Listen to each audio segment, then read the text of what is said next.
Покойници ви в други полк минахте, де няма отпуск ни зов за борба.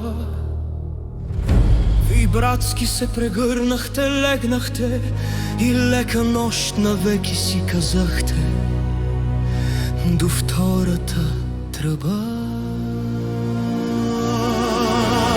Нощо паднахте тук, деца бурливи, за трон ли злат, за някой ли кумира? Да беше то, остали бихте живи, не бихте срещали тъй горделиви.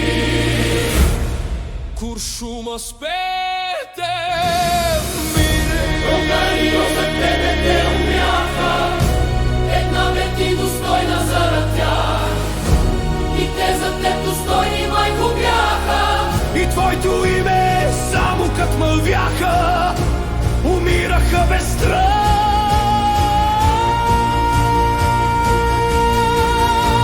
Но кой ви знае, че спите в тез полета? Над ваши гроб забвението цъфти.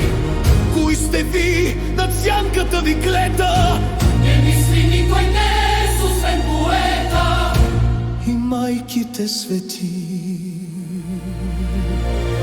Борци венец ви свих от песен жива, от звукове, що никой не избира, От диви рев на битката гръмлива, от екута на Витоша бурлива, от вашето ура.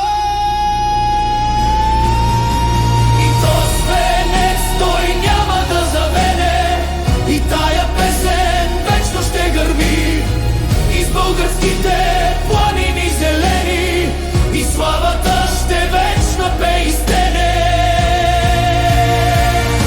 Надгробни ви хълми, почивайте по тез могили ледни, не ще да чуете веч тръбани вожд, ни славни гръм на битките победни.